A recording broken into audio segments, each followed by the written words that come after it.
Good morning and welcome along to OTB AM. A very happy Thursday morning to you wherever you're watching us on this Thursday morning. A huge show coming up this afternoon and this morning. We've got Keith Andrews a little bit later on at 12:30. He's going to be talking about Wes Hoolahan, who has just retired. He's announced his retirement this morning through the Evening Herald. But on this morning's show, we're going to be chatting about the big Six Nations weekend that's coming up. Ireland versus Italy. Can we do the Grand Slam? Well, Alan Quinlan is with me in studio this morning. We're going to get into that a little bit later on. It is the first time you've been with us since last weekend. You did a little bit of a Euro trip through Paris and then to Rome. And I would suspect that in your punditry career, you haven't seen anything like you saw last weekend. No, it was incredible. I think I just couldn't believe it, to be honest. When France scored a try, I thought, that's it, it's gone. Whole Six Nations is gone. I wasn't just thinking about losing against France. I was thinking that's just going to be a real dampener for the rest of the championship because of the expectation and maybe the excitement around this team going into the Six Nations and the opportunity. So I had this feeling throughout the game when I was doing the commentary, because I thought back to 2 years ago when we were 6 points up and Maxime Maillard scored in the 70th minute and we lost by a point, that it could possibly happen, especially when Johnny Sexton missed that penalty that would have put us 9 points ahead. I don't know, I just had this feeling, and I didn't have the feeling that we get a drop goal and win it. I had a feeling that, God, if we don't get away from these guys, but to execute the way they did in the last couple of minutes was just unbelievable, and that's all that will be remembered for this game, really, that drop goal.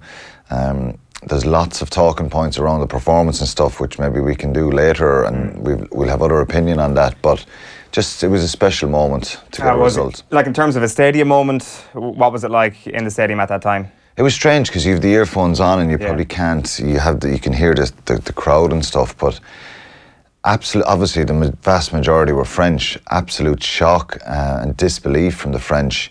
I was doing my commentary right beside Fabien Galtier, and how did he react? He was just hands over his head, and I'm not sure he could say much, but he actually reached out and shook hands at me and said, "Well done." Right. Which was, they were very gracious in defeat, and I think in shock, because there was probably more. They probably didn't expect it, the French. I spoke to a lot of their former internationals before the game, and they were all saying Ireland are a better side and France are in a bit of disarray, and they were more hopeful than anything. And then suddenly they have this victory which could have propelled them on to the next level under Jacques Brunel and given them a huge boost to start with, because the feeling was that it was a good French team that was picked and that there needs to be a little bit of patience now. But then when it was taken away from them, but I think they realised that they didn't pose any sort of a threat as regards attacking threat to Ireland, and the talk was of Ireland underperforming maybe in attack. So it's very strange. We've seen over years, I grew up watching France, put 20, 30, 40 points in Ireland and on many teams, and they were outstanding to watch. So there is issues in French rugby around their attack, but to get that result on Saturday just propels us forward in the championship, and we'll beat Italy this weekend and then hopefully continue on and get that Grand Slam decider. But if anything, if Saturday's taught us anything, that we can't get too far ahead of ourselves, even though I'm talking about it. I think it's perfectly acceptable. We can talk Grand Slam.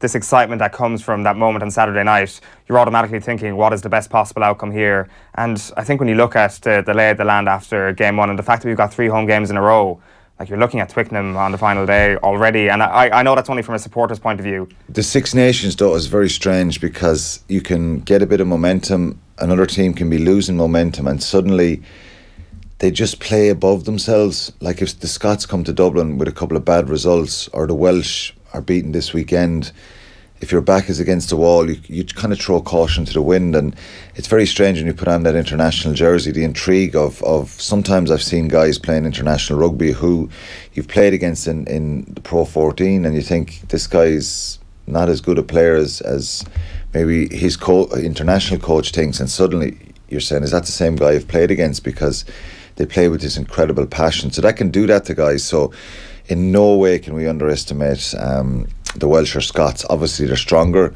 I think Conor O'Shea will try and have a plan this weekend to frustrate Ireland. But yeah, we'd love that. I'd love to be in a situation that I think the tournament organisers would. Yeah.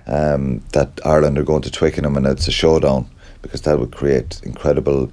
The other scenario is then that Scotland and Wales are in the mix and it's down to points difference again, and like we saw a couple of years ago, it does that last day when Ireland won the championship. So we'll wait and see. Day, yeah.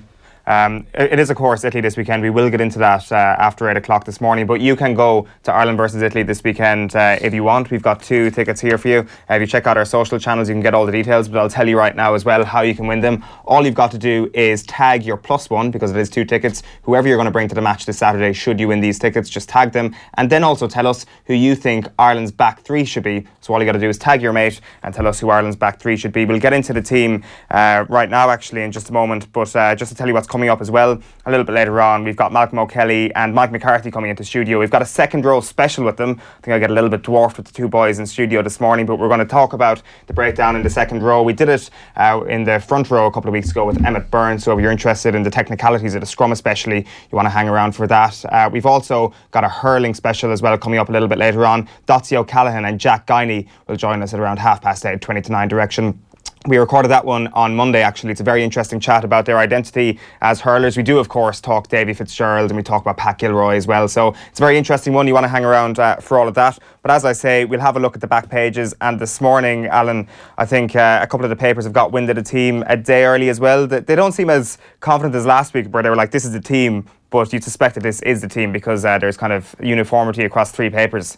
These teams seem to slip out, and I know Joe Schmidt he tries to keep it quiet, which is understandable, because you don't want the opposition coaches. We see Wales naming their team last week on Tuesday, so it's strange. It's just that's the way he is. But at the back of the Indo is Conan to start for Italian job, and then underneath Larmour prime for debut off the bench as Schmidt makes 4 changes for Azuri. Now that's from Rory O'Connor. Usually gets the team right. Yeah. The Irish Times, Conor Levy set for first Six Nations starts. And the front of the Examiner is an interesting one, because according to the teams here in the Indo and the Times, James Ryan is not going to start, but the Examiner have gone with the next Paul O'Connell. Rising star Ryan can shoulder weight of expectation. He was outstanding last week in Paris, James Ryan, only 21.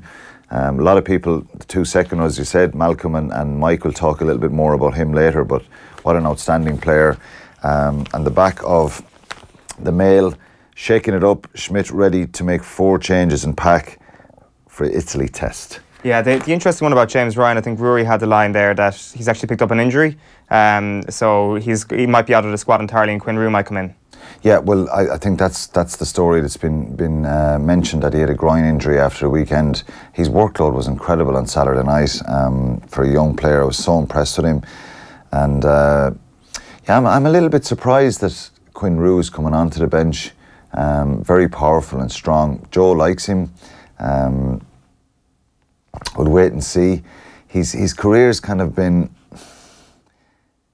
He's been trying to make it happen, and Joe's shown that faith in him. He originally signed him for Leinster, so he sees a physicality and maybe a power side of his game, and raised 1 or 2 little eyebrows when he picked him against South Africa on the tour a couple of years ago. But he could come off the bench then. Is he the 4th best second row we have, in your opinion? Because he is in Joe's opinion, clearly. Yeah, I think it's an area where we don't have a huge amount of depth. Even though James Ryan has come out of nowhere, if you think of when O'Connell is gone, who replaced him, Devin Toner, I think, stepped up. Donncha Ryan is out of the mix now, so yeah, he probably is. I'm sure there's a lot of young players coming through, young guys who can step up, but it'll take a little bit of time. Yeah, for sure. And the other couple of changes they made in the pack, as you mentioned, you've got Jack McGrath coming back in. You really lose nothing there in our loose position at the moment. Yeah, and it's been tough for Jack McGrath, because he's an outstanding player, I think, and but you've got to hand it to Cian Healy. He's had an horrendous amount of injuries in the last couple of years, and his form this year has been really outstanding. So I think with Jack coming back off the Lions tour, maybe a little bit of fatigue, didn't hit the ground running, because I think when you've 2 guys like that who are top quality players, and I'm sure Cian Healy is not happy to be coming off the bench and playing that bit part role with Ireland and Leinster the last couple of years, but That's a real battle, that one. A similar one in Munster with Cronin and Kilcoyne. It's great for the coaches to have that kind of impact. Nobody wants to sit in the bench though, but I think Jack McGrath certainly, after November, when he was dropped off the squad, he's been getting back up to speed, and I thought he was brilliant when he came on Saturday. In that facet of play, that 41 phases, he was involved a lot in some great clean outs, some really good carries as well. So he's a brilliant footballer, and obviously his scrummaging is very good as well. Absolutely. We'll get into that a little bit more in a bit more detail after 8 o'clock. There is no changes in the backs, which is an interesting talking point in itself. But just to kind of go... Just before we go from the second row, I think Ultan Dillane, it's a good probably point. A little bit frustrated. We forgot to mention him there with Quinn Rue, because... You think that that performance against England, what was it, 2 years ago now at this point? Yeah. You thought that was the start of a blossoming career where he's going to be pushing for the starting spot, and it just hasn't happened, as you say. It's kind of gone up and down a little bit for him with Ireland, and he's had a few injuries, but particularly off the bench. But look, Joe picks guys to how the current form is and how they train as well. And specifically Quinn Rue, he's a very strong scrummager as well. So maybe that's why he's there at the weekend, but certainly Ultan Dillane will be a little bit disappointed. Yeah, absolutely. If you've got any comments for Alan as well, make sure to tweet us at Off The Ball, or you can comment on the feed if you're watching us on Facebook or on YouTube as well. As I say, loads of rugby to come, yet to come on the show. But the other big story this morning, really, that I don't think we expected to land until the Herald reported it, was that Wes, right time to go. Gifted Hoolahan retires from international football, but hopeful for his Irish future, or for the Irish future in general, I should say. And it's Aidan Fitzmaurice with the exclusive that Wes Hoolahan has hung up the boots. It's no surprise, really. It just wasn't a story we'd seen coming this week, I suppose. He's going to keep playing with Norwich, of course, but it is time to say goodbye to Wes Hoolahan, somebody who I guess didn't make as many caps as a lot of people would have liked. One Eamon Dunphy, for example, would have said that Wes Hoolahan should have reached the 50 cap mark at least. He had 42, so maybe the selfish nature of a footballer could have stayed around for the rest of the year and trying to hit the 50 mark, but Wes was never that sort of player. And as he rightly pointed out himself, like at the age of 35, he's going to be 37 by the time the next Euros comes around. So it was probably the right time for him to hang up the boots. Yeah, I think so. It's one that probably, like you say, he probably didn't play enough under Trapattoni. Gave him his debut, and but I'm not sure Martin O'Neill played him enough. Did he fit into his system? Was he the right face for the team? Like you say, Eamon Dunphy always batting for him, and I think for me, someone who's not doesn't have the same knowledge as the soccer pundits, there was matches throughout the year and throughout this qualifying campaign that the whole nation was calling for Wes Hoolahan to be playing, particularly when we needed goals, when we needed some passing. And so, yeah, he's had a great career, I think, but one that there'll probably be regrets and disappointments that he didn't play more. Yeah.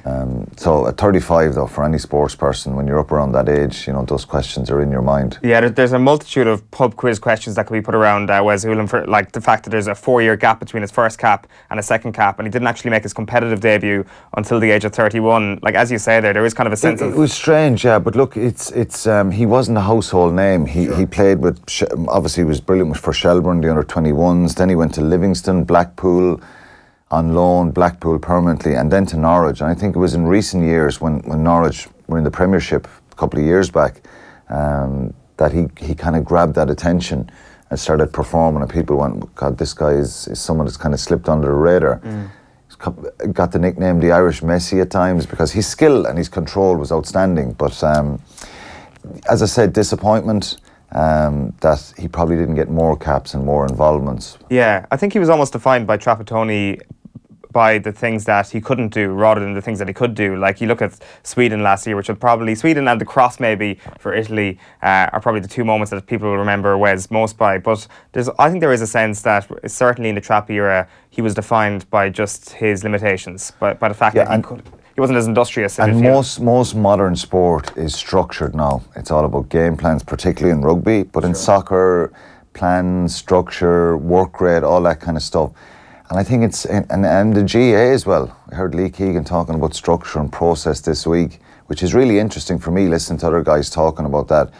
I wasn't the best structured player because I like to do my own thing at times, and you lose a bit of concentration, you drift in and out. That's not to say that I couldn't operate in a structure, but someone like Wes, that individual brilliance, will we sacrifice that going forward? Will our kids sacrifice that? Because you've got to be here, you've got to defend this zone, you've got to stand here, this is the only place you can go. You've got to when you get the ball here, you've got to pass here. So that kind of frustrates me a little bit with sport, that individual and brilliance and talent. Sometimes it's suppressed. And he had absolutely incredible talent. He's passing, he brought other guys into the team, but then was his work rate as good as others? Was he a big tackler? Could he win the ball back from you? So that's probably the frustration I have with modern day sport at times, that it's all about structure. Yeah, for sure. There's actually another interesting enough story in terms of football, and I guess it is to do with kind of structure as well, but it's more to do with the calendar structure that's come out today, and it's on the back of the Times Ireland edition. Clubs back staggered break, reads the Matthews story. Teams set to take turns to have winter rest and keep broadcasters happy. So the Times have basically been on top of this story for the last couple of days, and I think they've been leaked information from the next set of TV rights deals that run from 2019 to 2022, and part of this auction is the fact that there will be a winter break included in this rights package for television. But what Matt Hughes is saying today is that it won't be kind of a rudimentary 2-week gap around Christmas time and that's it done. What it will be a 2-week gap for certain teams at one point, a 2-week gap for other teams at another point. Basically, the television matches they're not going to be left hanging out to dry, so they will still have plenty of football to show, but player welfare will benefit. And I hadn't actually thought of this staggered structure before. It's a good idea. It is a good idea, because I think for all of us at Christmas, we like watching the matches. And it's the same with the rugby. The rugby, you love to see a few games at Christmas. People are relaxing at home or going out to the pub and they look forward to a match. But I think staggering it is a good idea. Some sort of a break is really important. Even though these guys get paid astronomical money, they're still human beings. They're still... the body can only go so far, and some of them are playing up in 50, 55 games a year, and it's, you see the Christmas break, the Christmas scenario there where teams have 6, 7, 8 games in 20 days, it's 21 days, it's crazy.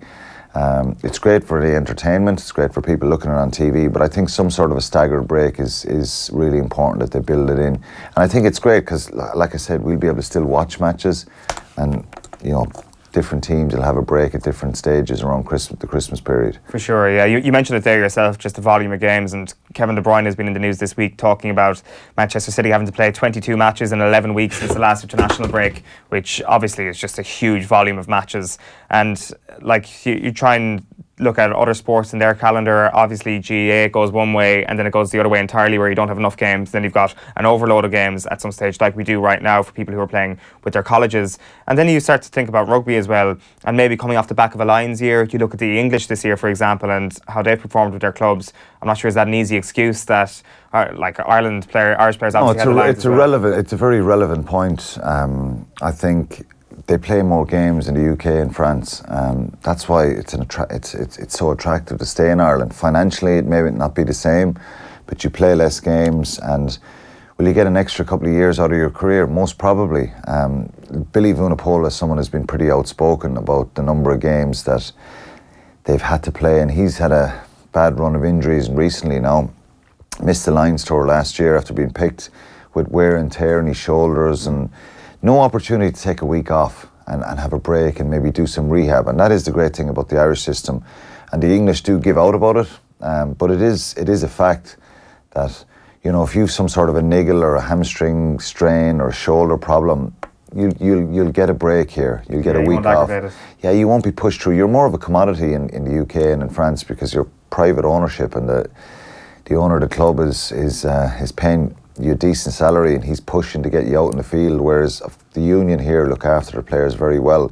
So I think rugby, soccer, GAA, player welfare is important, and I think the players' unions, it's important that they kind of relay that back and negotiate kind of breaks and time off for players, because like I said, the soccer players are getting paid astronomical money, but still, if the body breaks down and if you continuously push your body to the limits, it's not going to be able to keep going. No, absolutely not. I'll just run through some of the last back pages here. Backander reads the back of the Sun. Herrera is facing trial in match fix scandal. Manchester United fans, don't worry, it's to do with his time in Real Zaragoza with regards to a relegation match that hinged on that. The Spanish authorities have been investigating for quite some time. Herrera was on the pitch for this match. That's under investigation. There is no proof whatsoever at the moment that Ander Herrera has done anything wrong. He stringently denies that any of the money that he had was completely legal, and that anything he did receive that was untoward he gave back to the source. So it'll be very interesting to see how that plays out, if there is more to that story. A couple of stories then on Mahrez and Luke Shaw this morning. On the back of the Star, it's you've blown at Mahrez. Pep pulls plug after incredible sulk. There might be more to that than meets the eye. Neil Lennon writing about Mahrez's mental health this morning in the newspaper, so we'd be very slow to kind of cast aspersions on Mahrez's situation there. Something that you wouldn't essentially think when you see this. You do think, like at the very first instance of the story, this is another selfish footballer who wanted to force a move away, but as Neil Lennon's pointing out this morning, there could be more to it. The other thing we wanted to chat about this morning in terms of the papers is on the back of the Irish Daily Star, and Tim Floyd's club in Tipperary, Newport, they want to define a melee, which I thought is very interesting. Like, what is a melee to you? A melee to me is a number of players involved, not just two. So yeah, that'd be a melee, because if you go to any sort of a match, if two guys are having a bit of a scrap, that's just handbags, isn't it? A scrap or handbags or whatever. But a melee is when there's a lot of interaction, maybe from the sideline, from supporters, players, coaches. That's a melee. Yeah, because what do you think a melee is? Well, clearly Tim Floyd wants it to be defined as an altercation involving a minimum of 5 people. So if you've got a 4-man bit of handbags, it's no longer a melee, according to Tim Floyd. He wants it defined as such. This is, of course, after Jason Ford and Davy Fitzgerald's altercation last year, where Davy Fitz got a 12-week ban, Jason Ford got a 2-game ban, and a new amendment, which I think will go to Congress, states that a 1-match ban will be awarded for a player guilty of minor physical interference with an opposition team official, either on or off the field of play. So Jason Ford did what he did last year. Post-Congress this year, if this gets passed, it's only a 1-game ban as opposed to a 2-game ban, which I think is fair enough. Yeah, Jason Ford wasn't a melee with Davy Fitz. That's not a melee. So getting 5 guys, he's looking for the number to be 5 to be classed as a melee. But I genuinely think that there has to be some kind of parameter, and there is now 1-game ban if you touch an official, you push an official, if you get involved with them. I think that's important, that there is a punishment there. A couple of comments coming in. Joe McCarthy says, devastated at the loss of Wes, our only playmaker. We were robbed of his best years by a succession of crap managers. And Rob Connellan says, Alan, would you be alarmed that we never looked like scoring a try against France, or would you credit the defence of France for that? A bit of both. And I said this in commentary. I think a lot of people automatically jump on this. Oh, we were crap. Our attack was blunt. I agree with that. I think we got caught between kicking and trying to be ambitious as well. But I was really surprised with France, and people expected them to probably, fatigue in the 50th, 60th, 70th minute. Even Ron O'Gara said that in studio, which was a fair point, because traditionally that happens sometimes against the French, but not very much in Paris because the crowd and the feeling was that this was a good French side picked. Like I said, when I was talking to some French people over there was a lot of talent in the team, and I was amazed at their work rate. They never stopped. Their defence was very organised. So they frustrated Ireland, slowed their ball down, and that's very difficult. So certainly for Ireland in the coming weeks, they've got to improve their breakdown, make sure the speed of delivery to Conor Murray is really good, and I think a little bit unfairly that negativity around the attack was at the weekend. But then there's some stats against the top teams, England, Wales, France, and our ability to score tries, and the number of tries we've scored against them in the last few years has been very, very low. Yeah, well, on that very point, actually, Liam Toland was speaking on Wednesday Night Rugby last week. You can listen back to the podcast. Last night, I should say. If you want to listen back to the podcast, you can catch it on offtheball.com. He was talking about some of the subtle changes he noticed in Ireland's play against France last Saturday. You can actually see the transition. Like, for example, Eddie Jones is saying Ireland is a kick and clap team. But the reality is the English scrum half the English out half and the English first centre and the English full back outkick Ireland all of last Six Nations. So Ireland has it's got a name for the box kick, but the English scrum half is outkicking Conor Murray throughout the Six Nations of last season. So you can see a subtle change in how Ireland are playing, and you can see it in a couple of ways. The first is how they use stolen line-out ball.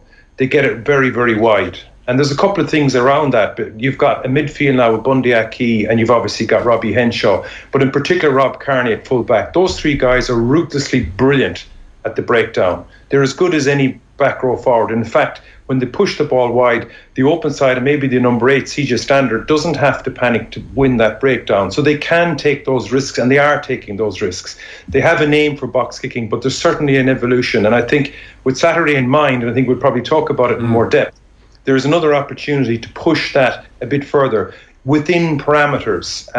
What was really, really interesting for me in Paris was Ireland's opening intent was just phenomenal, and the conditions weren't fantastic. To see the left winger pop up on the right wing and his first pass to the right winger was wonderful to see. But pretty quickly Ireland went back into the trenches, and I'm not sure was it because France sucked them in or they voluntarily went in there, but they have that ability now to switch styles, which is fantastic. And they have the ability to choose. Certainly I assume this weekend team selection, obviously all that, they have the choice around the style, and all the memories of those losses against Argentina that you talk about are obviously fueling that towards getting back into that position again the next quarter final, the World Cup. But there's definitely, like, we've all probably wanted more of a transition. Like, you look at New Zealand, they're scoring 6 tries a game. If you take Italy out of the Six Nations, the home nations are scoring 1.25 tries. So it's a very different competition. And within that parameter, I think Ireland are still prepared to push the boundary, which is wonderful to see. And I hope we'll see a bit more of it again at the weekend. Well, will we see more of it at the weekend? Lee makes a very good point about the Six Nations being a totally different tournament. It's so intense. It's like cup rugby, if you like. Obviously when you play test matches again in the summer tours or November internationals, there's a little bit less pressure, there's more opportunity to experiment a little bit, play with a bit more freedom. Six Nations is all about just winning, and maybe that mentality of just winning, because the coaches are under pressure and they're judged on that tournament, so there is an element of maybe be a little bit conservative and just get the result. And England do kick a lot. They kick more than Ireland. I think Ireland's midfield is lacking that, with Bundy Aki and Robbie Henshaw. They're very similar. If you put a Gary Ringrose back in there, does he give that little bit of a subtle touch to the attack and stuff like that? So I think they'll beat Italy, yeah, for sure. Italy actually were quite impressive in their backline at the weekend against England, which is not the norm really. Conor O'Shea's got some really, really exciting young backs. Disjointed up front, they were really good at times. Then they made some horrendous errors, lose the ball and attack.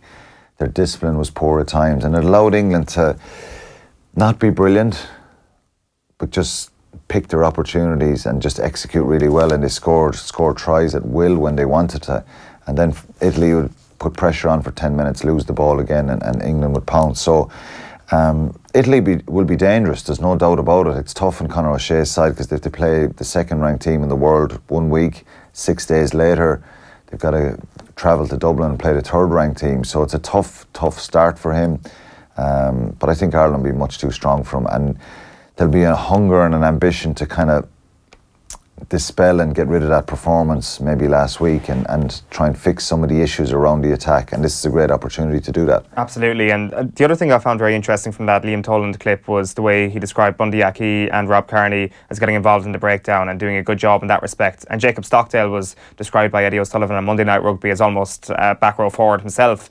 Like, is that just the way rugby is today, or is that what Joe Schmidt looks at in the player, that they can contribute in the breakdown? Well, the game is different nowadays because there's a contest at every breakdown.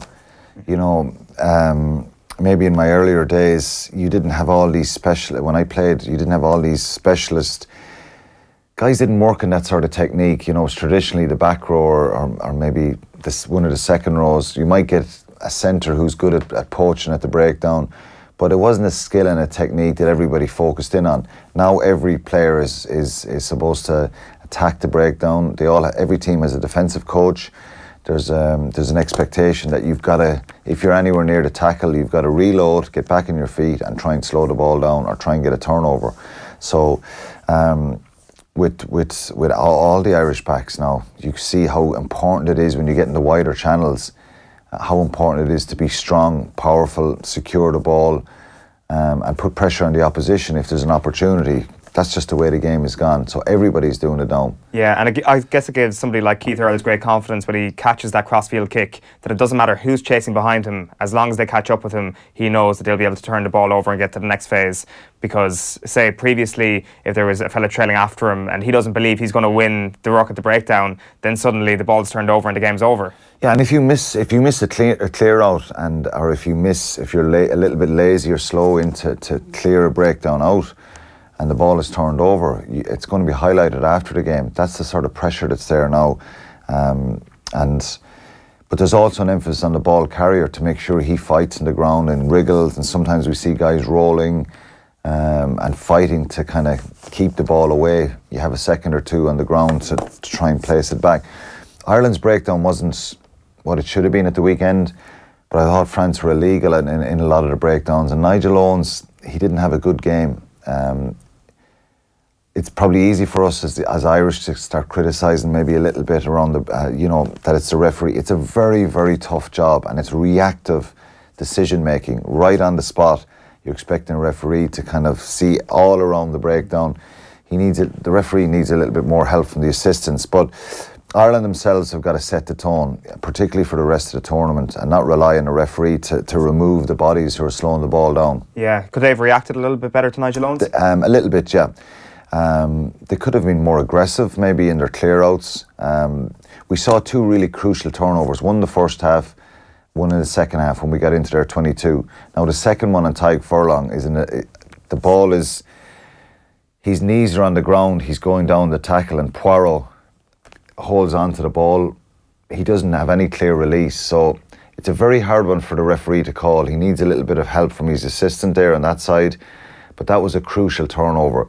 So I think on a couple of occasions we got to really good positions and we lost the ball. Now, like the person who texted in, you have to give credit to the French. I think their work rate was outstanding. I was really surprised that they were so competitive for so long. And they could have clawed out a result. So if you're sitting in the French dressing room afterwards, you're saying, well, France won this game by defending, by outworking Ireland, and by taking their opportunity when they came with Teddy Thomas. And we'd have a lot of regrets if we lost it. Absolutely. Like we've already spoken about the Tide 5 when it comes to the team that we expect to start this Saturday. We haven't really mentioned the back row as such. Dan Levy starting this week. Regardless of the injury situation, would he have been your first choice? No, I went last week with Josh van der Fleer because of, and he'll probably kill me for saying it, because of the impact that Levy brings off the bench, that real aggression, power. He looks like he's incredibly hungry. And I've been impressed with him since he's come on the scene the last couple of seasons with Leinster and with Ireland. Then you have Jordy Murphy as well, who's played really well in recent times. But I thought Van der Fleer probably was the one who deserved to start based on his recent form and how efficient he is at the breakdown, how many tackles he makes. He makes a lot of good carries as well. Tommy O'Donnell is someone who's very unlucky, I think, in Munster, who's had a really bad run of injuries. So again, we're blessed with kind of 4 or 5. Sean Reedy can play 7. There's about 5 or 6 really good back row players. But you got a feel for Josh van der Fleer, picking up a bloody knee injury like that. I was that player before walking off the field. It's really tough when you put so much effort, you condition the body so well, and he looked in top shape this season. But I think Dan Levy coming into the side now is a great opportunity for him to grab that Irish number 7 jersey and hold on to it. Jack Conan as well, he'll get an opportunity this weekend. He's an outstanding player, and I think he's really taken his opportunities since Jamie Heaslip's injury to kind of grab hold of that jersey and be a really dominant player. So I think he's another big chance at the weekend. Does he offer anything different to CJ Stander, or is he kind of a similarly good all-rounder, just not at Stander's level quite yet? he offers a lot of pace in the wider channels, which maybe is a little bit different to CJ. I think CJ's game is, his biggest strength is his power in the close quarters. The carries he makes, the impacts he can withstand at times, he just continuously gets you over the gain line.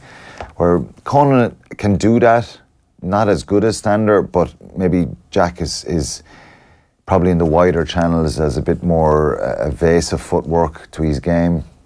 But Stander, his all-round game, his work rate, his clean-outs, his tackle, his presence, he just does exactly what a top quality number 8, what you want him to do. So there's not a lot between them. I think Jack Conan has improved immeasurably, and I'm a big fan of his. Yeah, like you look at the back row, and it's kind of a weird situation that it's almost an endorsement of CJ Stander that he's been left on the bench for this game, because all it is a rest. Whereas you look at the backs, and he's gone with the same set of backs this week, and that says to me that Schmidt isn't quite happy with their cohesion just yet. Yeah, and that's understandable because of some of the attack last week, where was a few knock-ons, mistimed passes. If they'd lost the game, I think there would have been probably 2 or 3 changes in the back line. But because they won, probably not playing their best game. Second chance. It's a chance to try and build a little bit of momentum and cohesion, as you say. And that's really important because they've only been together a couple of weeks, and you get better by playing matches. And that's the nature of the Six Nations, is you've got to get up and running pretty quickly. And sometimes you get caught out early on and you don't take those opportunities. And we've seen teams finish the tournament really strong and scoring lots of tries. So, yeah, hopefully this is a great opportunity from this week to work on that cohesion and togetherness as a group. What did you make of Jacob Stockdale's performance last weekend? Didn't get a lot to do. I think it's been highlighted a little bit unfairly by maybe the missed tackle on Teddy Thomas. Yeah, is it a missed tackle or is it... the angle Thomas runs at it kind of... And he's full pelt, and when you're kind of in a standing start, I think he got caught a little bit. It'll certainly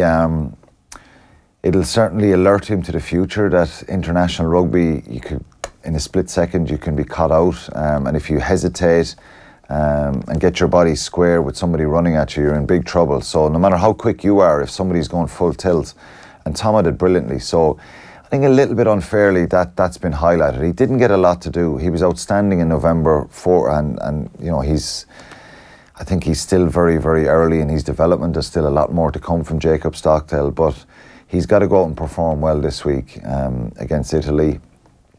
If he plays really well and scores a load of tries, people say, well, it's only Italy. So I think the bigger test will obviously be Scotland, Wales in the next few weeks, and then England.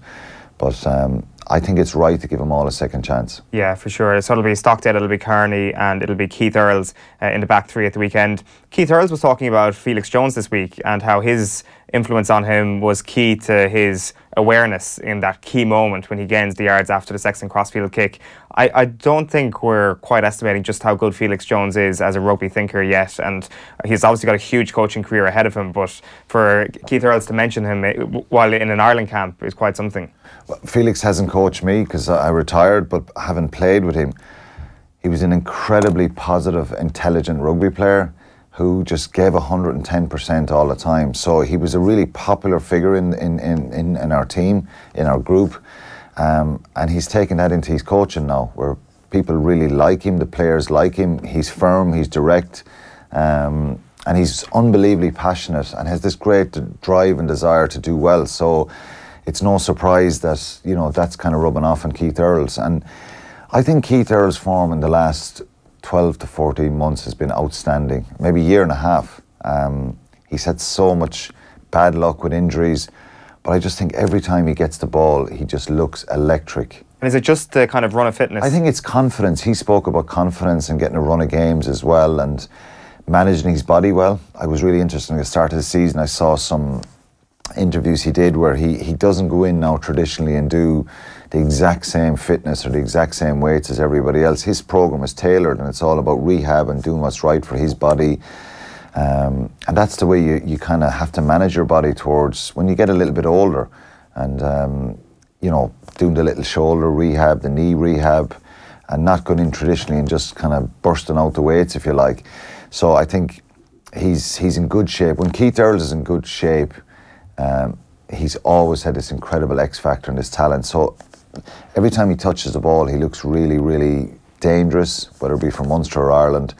And his timing, to take that kick, but the execution of it from Sexton was outstanding. So, it's not surprised to me that Felix is having that kind of impact on Keith. Yeah, Earls was also talking this week about the young players in the squad and how he's almost jealous of Larmour and Carberry's situation. He was talking about the first time he went into the Ireland camp, and he says it was all about playing for Munster and the fear with Paulie and Rog and all them. I suppose you drive yourself mad, and he reckons that there's just less of this kind of element of fear around the camp. I'm not sure, did he cross... He's saying he's jealous of Jordan Larmour. I'm jealous of all of them because...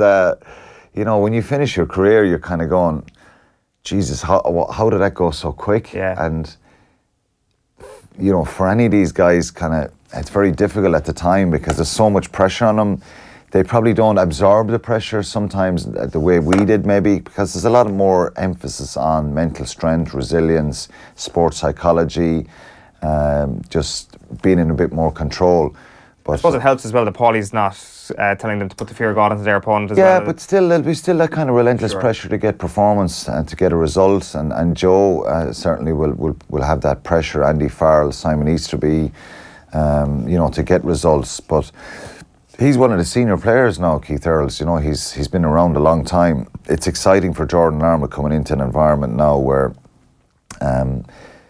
there's going to be ups and downs, there's going to be injuries, there's going to be disappointments, there's going to be, maybe you're going to get dropped at some stage, but it's very, very exciting for young players to come into that system now. And he looks back with envy, or maybe a bit of jealousy at his age, but I think you've got to enjoy the moment and enjoy what you're doing there now. And I think maybe with O'Connell out there that there's a little bit less of fear, but I would say in Carberry's situation, Johnny Sexton drives not fear, but maybe it's just it's a standard, really. It's a standard that you've got to. Sexton said that a couple of years ago, that it doesn't matter who plays or who comes in. They have a system, a structure, and a standard, and they've got to learn that quickly. So it's a bit more cutthroat in some ways nowadays because the players have got to get up to speed really quickly, and if you don't get into the system, you could slip out of it very quickly. Where there's probably a little bit more forgiveness back in my time, but nowadays certainly does. I see a lot of pressure. Maybe they don't feel it as much, the younger guys.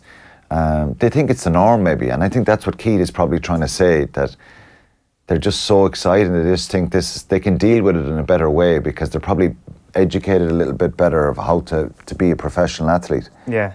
You mentioned Larmour there. I think we just have to give him a mention because you'd look at Italy last week, and I think it's not just last week, it's kind of this whole slew of second half tail-offs where they're not quite at the level yet to go up against an England or an Ireland for 80 minutes. So this seems to me like the perfect environment for Jordan Larmour to be coming off the bench. Yeah, it is, and I think that's why he's there. I think people are speculating that he could start this game before the tournament.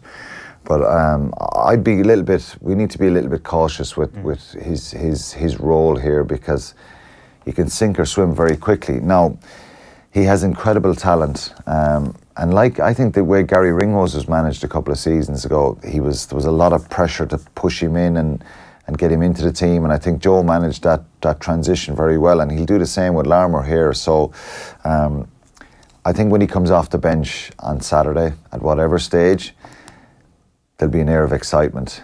What can he do? Give him the ball. There's less forgiveness in international rugby on. There's less pressure. Even like we're speculating that Ireland will score a load of tries against Italy. That may not happen. The Italians will come here and they'll be gung-ho and they'll try and frustrate Ireland and get in their faces. So ideally we do get that type of performance where we get a Jordan Larmour off the bench and we see him unleash some of his talent as well. Do you see it going the same way as the England game, whereby we do break down that Italian wall after whatever it may be, an hour or so? Yeah, well, the English on Sunday... you were at the game as well, of course. Yeah, probably their first attack they scored, their second attack they scored, and then there was a kind of a lull period right up to half-time. The Italians scored a brilliant try, and then they went in maybe 8 or 7 or 10 points down at half-time, and I think I was saying Conor O'Shea will be quite relieved because you just felt that England were in second gear for most of that half, and they changed quickly to fourth for the 2 tries. And then that was the fear in the second half. For Italy, they had to try and get a score early on. So it was very stop-start from the Italians.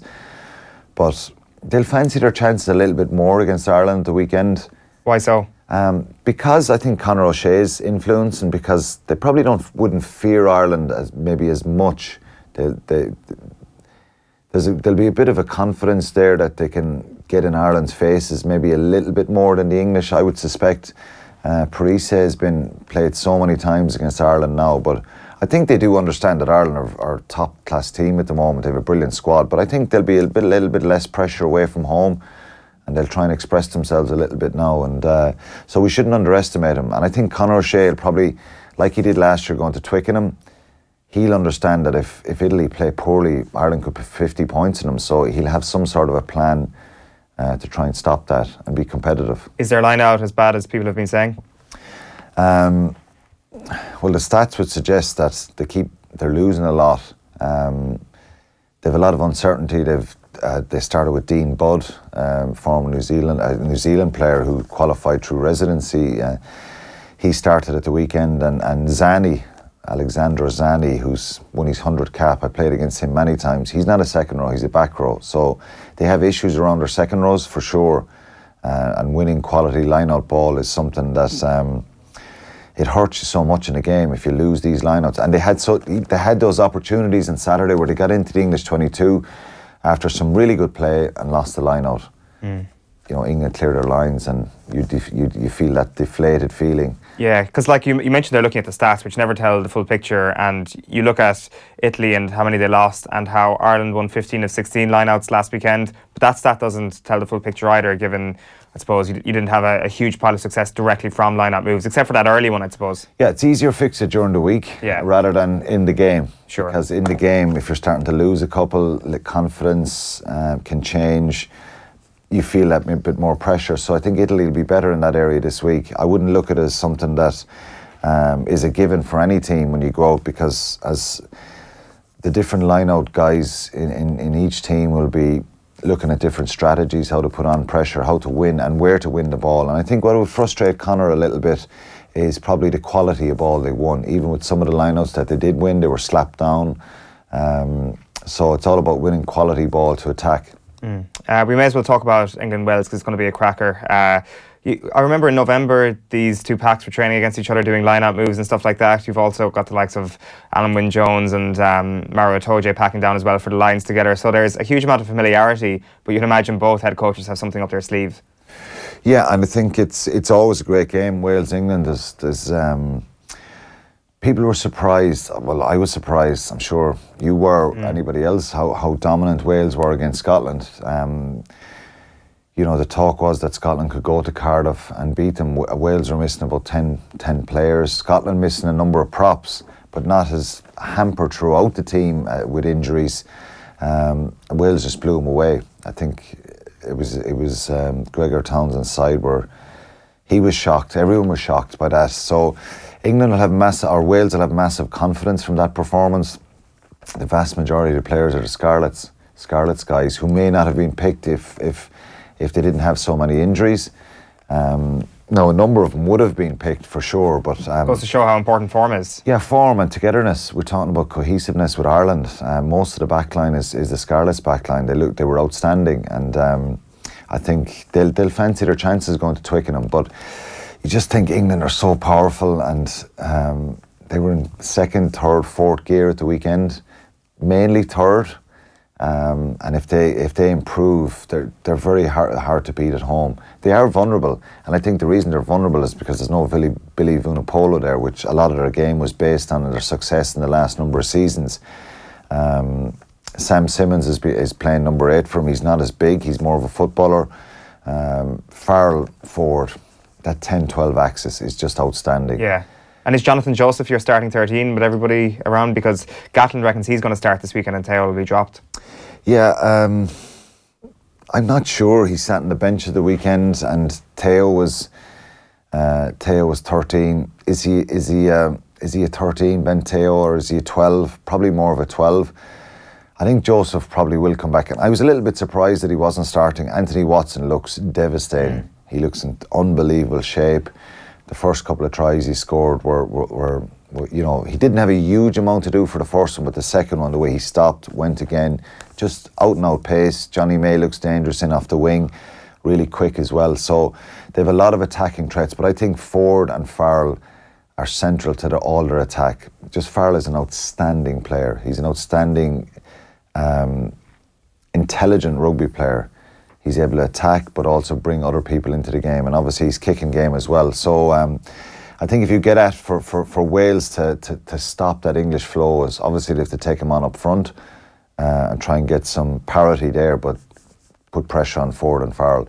But that's just going to be a great game to watch. The England-Wales games are always good, and like I say, Wales will be full of confidence going to Twickenham. Yeah, it's a 4:45 kickoff on Saturday. Ireland-Italy is 2:15, and then just one final word. It's Scotland-France on Sunday at 3 o'clock. I presume you're heading to Murrayfield. Yeah, I'm heading to Murrayfield on Sunday. You'll have the pleasure of listening to me, or the misfortune, whichever way you want to call that one. Or yeah, both teams, for obvious reasons, are under pressure.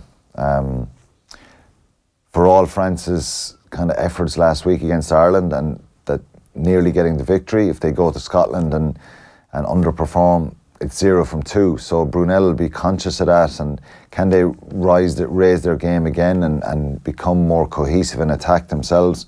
For Scotland, it's unbelievable backs to the wall, because if they lose at home against France, it's been a disastrous start. So much optimism after the way they played in November. Cockiness, maybe. Yeah, overconfidence, I'd call it. But to be fair, they were outstanding against Australia in November. They ran the All Blacks really close, could have won that game, and they have a very good side. So they just got caught on the hop against Wales. They tried to overplay and play like a sevens team early on. They got caught, so it'll be back to basics for them at the weekend. So that should be a great game as well. Absolutely. Well, enjoy the weekend. Thanks a million for coming in this morning, Alan. So we've got a second row special coming up now. Mike McCarthy and Malcolm O'Kelly joined me in studio yesterday around the Volkswagen Road to Rugby campaign.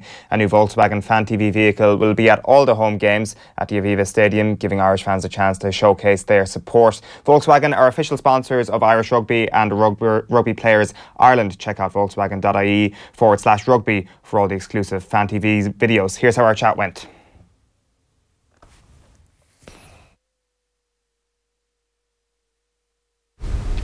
All right, you are very welcome back to OTB AM, and I look pretty small always in this studio, but I look extra small today because I've got two lock forwards with me in studio, Mike McCarthy and Malcolm O'Kelly. Thanks very much. You're very welcome. Thanks for I think you're just about barely fitting into the studio. It's clearly a studio made for small people. Yeah, it's okay. It took us about 10 minutes to get us positioned right, you know, but we're in now. We're comfortable and ready to go. Yeah. Absolutely. So you're going to be on our Saturday panel this weekend on News Talk alongside Andy Dunn, but we said we'd grab you for 5-10 minutes here because we had Emmett Byrne on a couple of months ago, and we got into the science of the front row. There's no way he could have fitted in here. This is huge. Just about. So it was a really good breakdown, basically, of Tadhg Furlong, why his body specifics actually suit him so well to be a tight head forward, and how the skills that he produces kind of complement that perfectly. So we decided to chat to you about this, and the obvious place to start is with James Ryan, because I suppose when you look at Devon and you look at Ian Henderson, we know a lot about them already, but what makes James Ryan so special? I think one thing, he's obviously very athletic. He's obviously, you know, a huge guy. He's 6'6", is he? He's 6'8". He's your height, man. Is he really? Yeah. But his physique is, you know, like he's not carrying any extra timber. But he's very well built up. Physically a specimen. You know, and to come out so young, and then obviously because he's so young, he's so powerful. So he's strong and powerful at a very young age. So I think last season he was out injured with a hamstring, so I was actually injured last season, so I was in injured gym with him a lot. So he's obviously 6'8", got a big frame, and he's really, you know, bulked up and filled out, and you know, he's had a huge rise from the under-20s when they came second. He led the team really well, and then, you know, getting capped before he played for Leinster, which is incredible. Phenomenal at 21, and then, you know, playing 6 of Leinster's Champions Cup games, performing really well, especially against the 2 Montpellier games. So You know, he's he is, like I said, like he's a specimen, but there's something more than that, you know. He's great hands. Yeah. Like I remember the first time I saw him play, like there was he had the confidence to offload and in a high pressure environment, because as he said, like his first match was an international rather than a Leinster match. So in the high pressure environment, he's still able to offload. But he offloads, like he had an amazing offload to create that the opportunity for the first penalty off completely static ball on the touchline. He takes it up, and I only saw it live, but just what I saw, it surprised me that he had the ability to attract so much attention and still put that kind of offload out so accurately and out. So he's a guy who's able to play football as well. And incredibly, he's able to some of the lines he was taking, you know, were really kind of lines that you would expect of a more senior guy, and he's always able to find that soft shoulder so easy for a guy who's obviously 6'8", you know. So it's not that easy, like. You know, so and Joe was great fighting him. Yeah, exactly. I think he led. You know, it was his first Six Nations start away in France, and you know, I think he was one of the players that led from the front. You know, I was surprised how many ball carries he had. I think he carried the ball, you know, 16, 17 times very effectively, tackled very effectively, and he just had a phenomenal debut. You know, sometimes you think, you know, as a front five forward, you might just be in there, you know, smashing rucks and. You know, get involved that way, but you know, as I said, I think he led from the front, and for a 21-year-old to be doing that away in France was phenomenal. So tell me, what's the perfect size or shape for Loch in terms of scrummaging? Because you look at somebody who's 6'8" tall, and I mentioned Tyke Furlong there already, and how almost a short back kind of benefits a little bit. And I know Keith Wood was in here talking about his long back, and that it may have given him injuries down the line, but that kind of helped him in a different way in terms of scrummaging. Like, are you looking at a height when you're talking about scrummaging? Like, do you look at your 4 and your 5 and try and keep them at a similar height almost, and do they complement each other in that way, or am I overthinking that entirely? Well, it's hard to be the same height as Dev Toner at 6'11", but I think you know, I'm 6'5", Mal's 6'8", but I think international level there aren't many locks that are 6'4", 6'5" anymore. They all seem to be, you know, at least 6'7", 6'8", 6'9". So. I think if they're similar height, it obviously adds a balance in the scrum. But you know, especially the tight head lock, I think, is normally, you know, a bit heavier to give a bit more stability in the scrum. Most of the weight comes through that tight head side, especially in your own scrum. A lot of the weight comes through that tight head, because obviously you've got a loose head and a hooker pushing in that tight head. As Emmett, I'm sure, was giving you the full lowdown. Exactly. And then, you know, your loose head, then it's more on the attacking scrum that those guys will. So the left hand lock will more work with the hooker, and maybe just stabilising the loose head a bit more. But all the weight has to be normally through the tight head. I mean, normally you have the caller who's a bit lighter. Yeah. He normally scrummages on the left, and then, you know, the tight head locks is more your piano shifter, a bit heavier. So that's the way teams normally do it. But I mean, different teams. Funny enough, Deb always, for some reason, was always in on the right. Yeah, he was on the left, and then Fiki moved him to the right, and I mean, at the and end he still calls the line out even on. Yeah, exactly. And then I mean, at the end of the day, Dev's a big heavy weight. Yeah, that's it. You know, that's very interesting. So basically, is there kind of a move from the lock position to the right in the scrum, because obviously Furlong's under the most pressure when you're in a scrum, as you mentioned? Is there a move to kind of support Tyke? Now, well, back when I started, I was chucked in on the right because the other second row couldn't be arsed scrummaging there, you know. So there's definitely the right hand side is there's more pressure, there's more work involved on in the right hand side, and you know the the stronger second rows and the right, and then but you know, it's a much of a muchness, really, you know. Like, if it's what I always preferred to be on the left hand side when I started, because I was very much left handed. Okay. But then by the end, I just loved it, and I actually didn't really enjoy scrummaging that much, because I just want to be out and about and running around. But by the end of it, showboat. But by the end of it, I just love scrummaging. It gave me the best buzz on the pitch. You know, really, so. Yeah, there's something.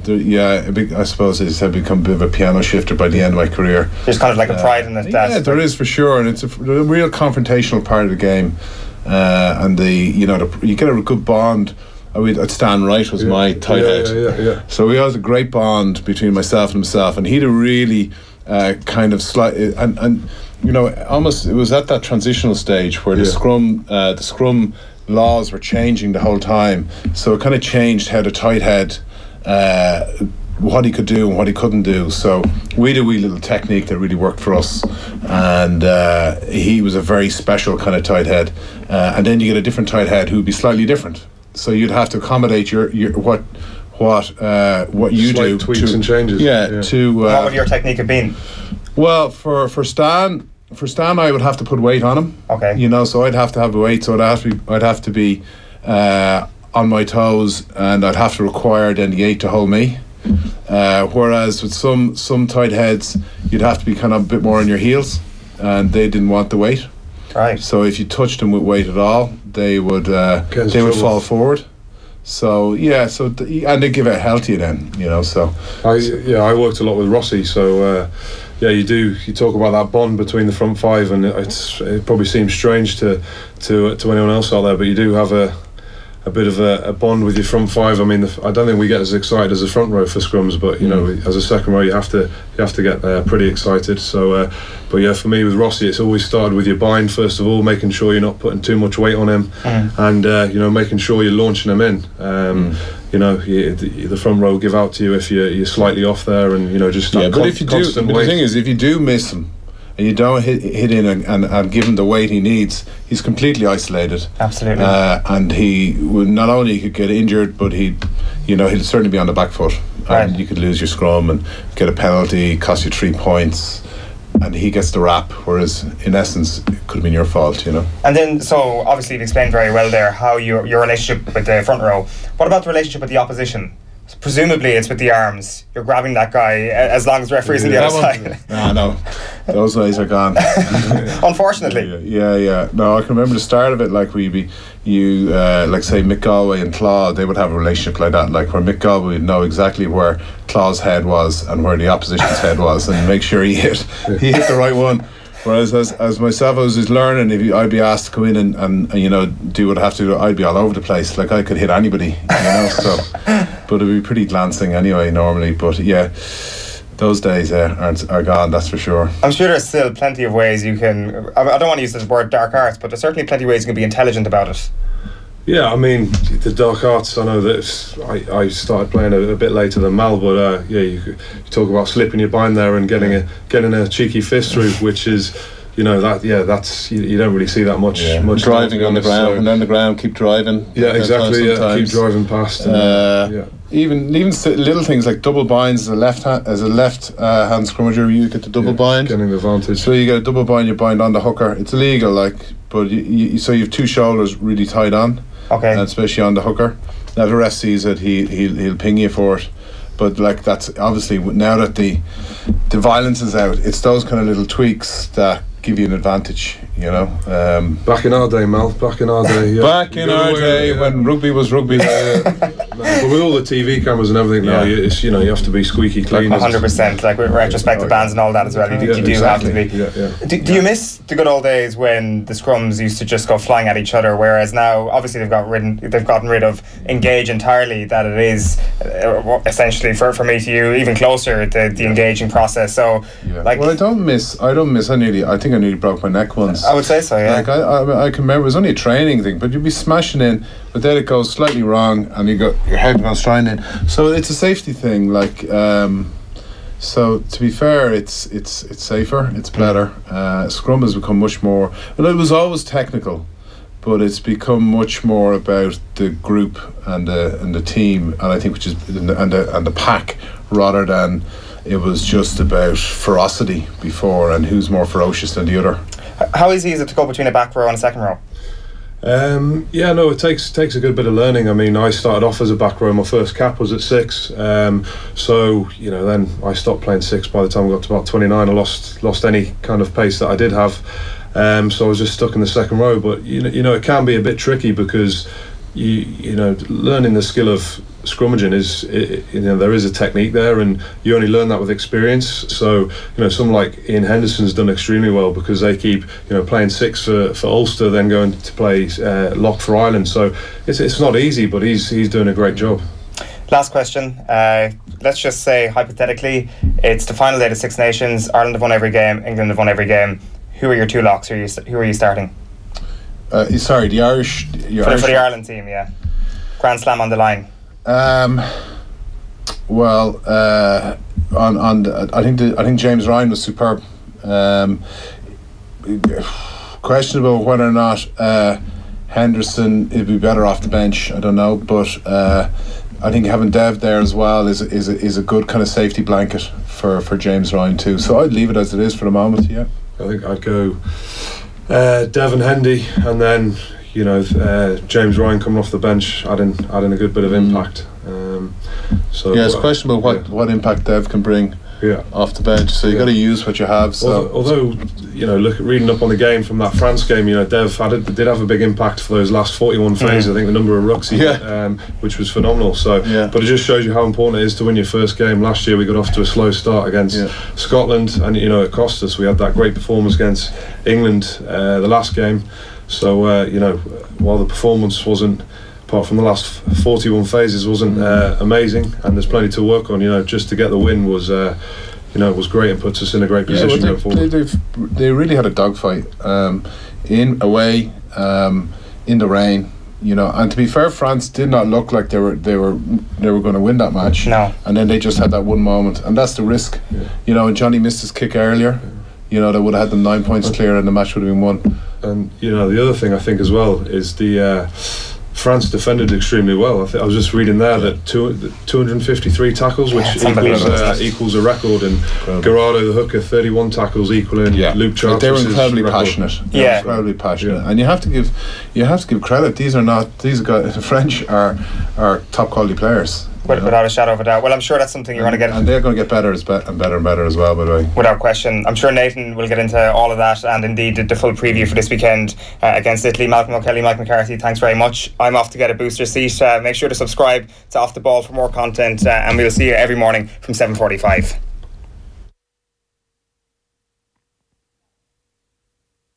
Yes, that was, of course, Mike McCarthy and Malcolm O'Kelly speaking to me a little bit earlier on about the second row prospects for Ireland up against Italy and beyond in this year's Six Nations. We're going to head straight to another piece now, because Jack Guiney and Dotsy O'Callaghan popped into the studio earlier on this week. The lads were in helping to launch the new Sports Physio Ireland clinic, which is in Dublin too. Sports Physio Ireland are experts in sport-specific injury management. For more, visit www.sportsphysioireland.com. Here's how our conversation went. All right, I'm delighted to say that Dotsy O'Callaghan and Jack Guiney join me now in studio. Lads, you're very welcome along to our new Off the Ball studio here. We'll chat about retirement in a moment, Dotsy, I suppose, but we can't but start with that win for Wexford yesterday over Cork. We were just saying before we came on air here that I've never seen Davy look so calm, but I guess, as you pointed out, it's easy enough to be calm when you've got positive results going on in front of you. Yeah, I think Davy is after getting what he wanted out of the league so far. He's been harping on about how we were favourites to be relegated from day one, so I think the 2 wins were a real goal for him, and I'd say he's happy enough now so far. What have you learned from last year's campaign? I think we had to change up a few things, maybe the way we were playing, probably maybe rely on ourselves a bit more, probably need to start shooting a bit more from out the field and stuff like that, and we've been doing that the last few games, so it seems to be working. Because it seems to have just been a complete falsehood that after having such a successful league campaign, people tended to assume that maybe not focusing on the league is the way to go. But as Davey rightly pointed out after the game yesterday, winning is a habit. You should always be aiming to do it. It seems pretty obvious to say it. Yeah, well, it creates a good vibe in the camp, It's a good atmosphere there now at the moment, and you're not dreading going training as much, I suppose. So I think Davey, he can work on things now for the rest of the league and stuff like that. So I think the 2 wins were big, massive for him. Last year, we targeted the first couple of games against Galway and stuff, and we won those as well. So he really put his mind to the first 2 games this year as well. And he's after getting his 2 results, so he's happy enough. Absolutely. Dotsy, are you looking around at Hurling at the moment and thinking, I'd love to be in there? Yeah, look, I suppose there's a part of you, alright, will be looking on and you're following it. Obviously it's been a massive part of my life, but look, I suppose I had made the decision.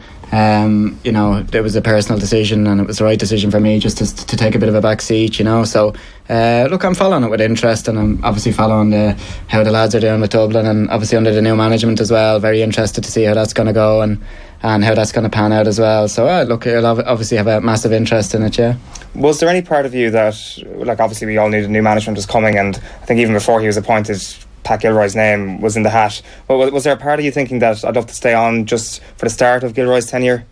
There was, absolutely there was, yeah. But I suppose I had back surgery the previous year, and for last year's kind of, I hadn't really been a part of the squad, to be honest. I was doing my own work and managed to get back for the championship and featured, say, in the last 2 games. And I suppose that felt like a bit of an achievement to me in itself, getting back, because it was a kind of a bit of a road getting back from the injuries and stuff. So I had probably in my own head, I had at that point I had said, look, it's time, maybe it's time here. Now, when I heard, I think it was a great move getting Pat Gilroy as manager and his management team, and I did try. I went to the gym on my own for a month and really tried to work it and push myself just to see where I was at, and I just felt I was just falling a bit short of where I wanted to get, and I had a few niggles as well, so I just didn't want to go back in unless I was going kind of hammer and tongs into a new setup. I just didn't want to be there, and I just didn't want to linger on that way, you know. So from a personal point of view as well, I suppose that it was coming to a point where I just kind of, I suppose, like the idea of trying out a few new things as well. And I suppose you certainly are in that bubble with Intercounty, and I was kind of quite obsessive with it the last few years, and it's nice in ways to take a bit of a back seat. And I suppose I'm kind of throwing myself into a few other things now as well, which I probably wouldn't do if I was involved with the county panel. What sort of things? I suppose I've stepped in with a Dublin under-16 squad. I'm coaching them, and that's starting off this week. I'm really looking forward to that, working with the younger guys. Heading off to Africa now with Alan Cairns and Self-Help Africa, so we're looking forward to giving the guys a dig out. Alan has obviously done phenomenal work there, so going meeting him tonight now, and we're kind of planning for that, so just doing a bit of fundraising towards that. It's a great cause over there, so just a few different things to get involved in, and a few courses looking at doing as well, and been in speaking with the GPA as well, so there's great support systems there. And I suppose I'm just the type of guy, I think, with the hurling, very, very obsessive about it, you know, and probably, I don't know, just didn't really allow myself to drift and do other things, and that's not ideal and it's not the right way to approach it, but I think I was a bit like that, so it's nice in that regard just to maybe have that chance to do a few other things. And then in terms of your back, you mentioned it there, is that impacting you on a day-to-day basis? Is it a very bad problem? It's not really, no. It was just a microdiscectomy I had, so there was a disc a disc was pressing on the nerve, compressing the nerve, so that was it was just causing pain shooting pain down into the foot, you know. So I think they shave off that part of the disc and it decompresses the nerve. So there was a bit of nerve damage. So it's just I would still feel it, and I'd still be very much aware of the nerve gone down, and maybe a bit of pain in the back here and there. And I suppose I had just, even when I got back from that, I had maybe torn the hamstring a couple of times as well. So it was maybe leading into other things. But I'm back training with the club now, football and hurling, and to be honest, this game's coming every Sunday, and I'm kind of enjoying that. It's maybe not as intense training, and I can kind of gauge it myself which way, you know, how hard I can go. So it's nice in that regard, and kind of looking forward to that now. Yeah. When you look at intercounty hurling these days and the demands on it, and even the style of hurling, do you think it's a young man's game? I do. Question for you. Yeah.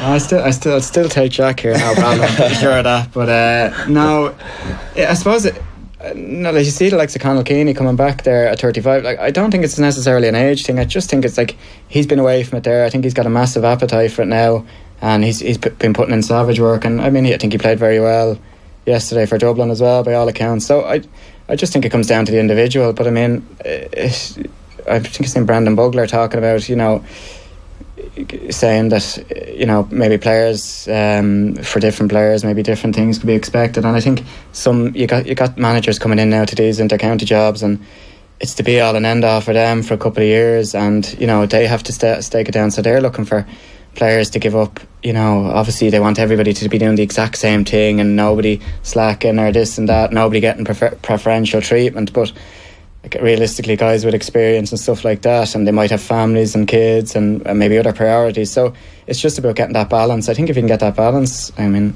I don't think the age necessarily thing isn't really an issue if you have the appetite and you want to keep on playing. What do you think? I think for young guys, I think the lifestyle suits them a lot better.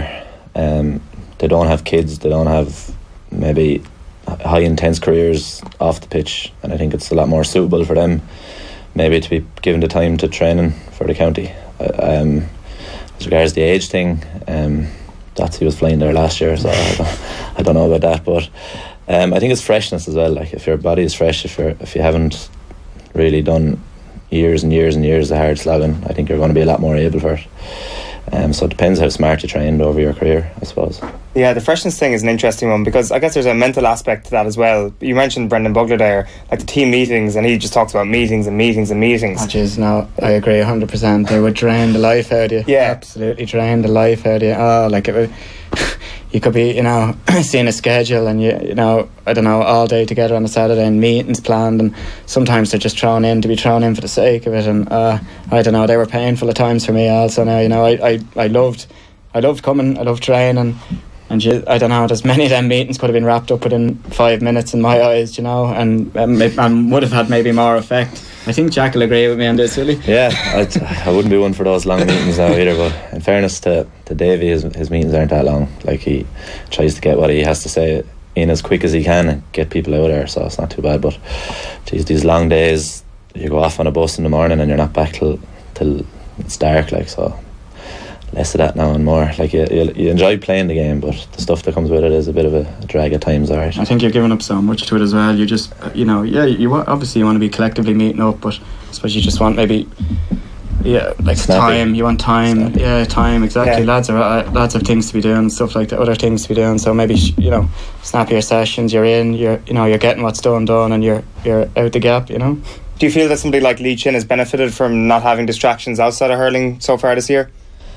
Well, I think his performances are definitely telling that story. I know he was very good again there yesterday. He's in serious shape. He's hurling well. You can tell that he's putting a lot of time into his game.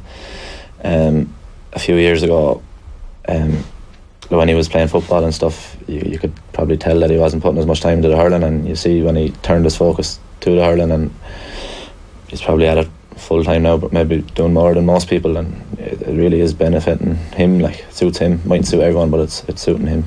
He's playing really well, and he likes what he's doing, so he's mad. Do you ever feel concerned about being defined as a hurler? Because essentially everybody is an amateur, and I think I can remember your father actually in a piece in Sunday Independent with that Liam Dunn situation a few years ago, saying about yourself, saying that you were only 21 at the time, that you don't know whether or not you want to be defined as a hurler. Like, are you a hurler kind of thing? Whereas, like, would you describe yourself as a hurler? Is that your primary function? I'm Jack, I'm a person as well, like, so I wouldn't go into it. I don't know, if you were out on a night out, you wouldn't introduce yourself as a hurler. Like, there's plenty of other things that you'd like to say first, or not say at all. It is. Like, I mean, I suppose from my point of view, I would have been obsessive about it as well. So there is that element of, your identity and stuff like that over the last kind of couple of years as well. Even when I kind of know you'd be finished up playing, I would have read a lot on that, maybe on people finishing up retiring from sport and stuff. And I think a lot of people can struggle with that side of things, and maybe people who are kind of, especially more so maybe in the professional sporting environment as well, where everything is geared towards that. But I suppose from my own point of view, like, I work in GAA, I'm a games promotion officer, but I mean, when I'm doing that job, when I'm working with kids or when I'm working with anything like that, I mean, as far as I'm concerned, I'm I think it's more, you're the person working with the kid. It's not, you try to, I would try to separate myself from the hurler thing. It's probably more of an issue for the really high profile guys, the likes of Lee Chin and stuff. Like, he can't go anywhere without being recognised as Lee Chin the hurler, like, so sometimes he probably would like to get away from it the odd time too, I suppose it's almost a double-edged sword at that point, isn't it? Because the travails of the lesser counties, so to speak, have been well documented over the past couple of years, and they're without profile at all, and they will never see the benefits that somebody like Lee Chin will see. But at the same time, there will not be the definition of your vocation almost is to be a hurler because they come from a so-called weaker county. I suppose there's benefits and downsides as well, you know. Depends on the person. Do you want to be recognised as a hurler everywhere you go, or would you rather be anonymous? So it's like we were talking about outside. Do you like? Would you like to be involved in media and stuff like that? And I think it depends on the person. If you like being in the limelight and stuff, then fair enough, it's for you. And if you don't, probably has a few downsides to it, you know. So I think from a GAA point of view, it's probably, you know, is beneficial obviously to be, you know, I mean, from doing a bit of work with the GPA and stuff, I suppose I think it is important to obviously be getting that balance right for yourself, and you know, if you're happy enough to go and put it all into your training and stuff like that, and you have a bit of a backup plan that can do that, I suppose, look, everybody's entitled, you know, you're entitled to maybe to go out route. It's a short enough window that you have the opportunity to go and play inter-county. I mean, I looking back myself the last couple of months, you do maybe wonder about, Jesus, I really gave a lot to that, but I mean, I suppose I wouldn't I'd go back and do the exact same. It's kind of a special thing to be involved with a group of lads and playing for your county, and you know, I suppose trying to achieve things maybe and trying to be successful as well. So it is a great thing to be a part of, but I suppose important to get that, to strike a balance for yourself. Yeah. Do you think that element of things is covered well enough by the GPA? Yeah, I think the GPA are there they're there for players. They're there, you know, if players want any support. I know for myself, I've gone in and I've spoken to many guys, or to lads in there, and them support systems are there for players if they want to go and look for it, you know. So yeah, it's there. I mean, even for me now, stepping out, I kind of find myself using them more now. And I think that's an important thing for players, kind of stepping out of the game, that there's that's there for them. So I mean, I would find myself, I've gone and met them there, and they're supporting me, maybe looking at a few courses, but going back to a few courses and stuff, and getting good advice and things like that. So I think that it's important to have that there for the players, and that is there for the players. I hadn't even thought of this before coming in there, but say with the Liam Dunn situation a few years ago, would you have had any interaction with the GPA in terms of help that you could have sought from that perspective?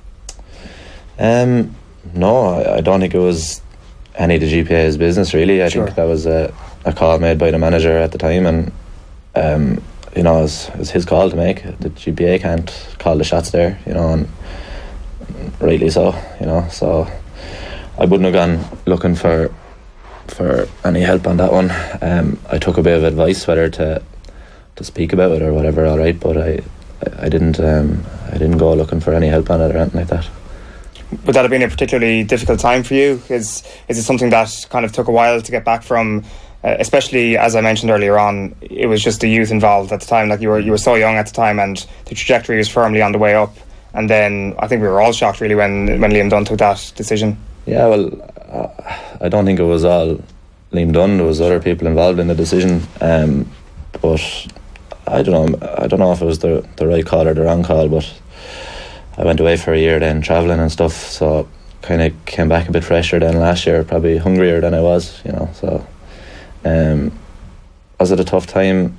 I don't know, I'm fairly laid back in general, so I don't get stressed about too much now, but it did bother me a bit at the time, I suppose. Yeah, naturally it would. I mean, as I say, whether we like it or not, if you've given 21 years of your life 16 years of your life at that point to this thing, then like it is a huge part of you, whether you like to be defined as a hurler or not. Yeah, I didn't like the way it was made. It was so public.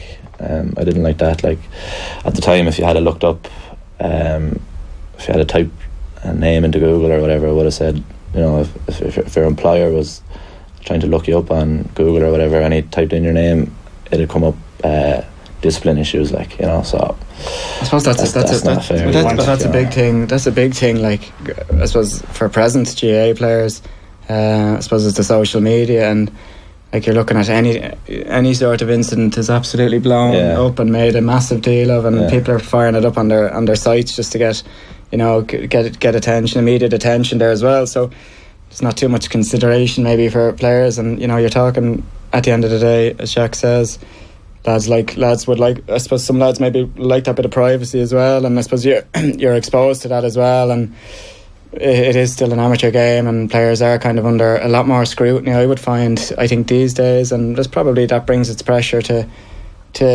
maintain certain levels as well, And the point you just made there as well about the employer Googling your name, essentially your character as a hurler becomes your character for potential employees. It can be used completely out of context, and I think that's one of the main dilemmas with the thing. Absolutely, it's a conversation we could go on and on about it. Just to finish up, I suppose, your own league campaign is going to take a very interesting turn. I think March the 4th is a fixture everybody's going to be looking out for, because Davy versus Cody, there's nothing sinister in it, but it's very entertaining all the same, I'd imagine, even from your perspective. I think Davy gets nicely fired up for Cody, and I think vice versa as well, and there's a nice old battle going on between the two of them there. But look, I think a lot of people are unfairly writing off Kilkenny already, which I think is crazy. Like, they're going to be an outfit to be reckoned with by the time the business end of the season comes around, and I think anyone that takes them for granted is going to be left in a bad place after. So I think a more interesting contest now will be Davy versus Clare. Yeah, absolutely. I can't wait to see how that goes down now. Yeah. Well, what was the reaction in the dressing room when Cody said, I think it was Matthew O'Hanlon, was roaring and bawling at the referee? Yeah. Look, Davy's motto would be win at any costs.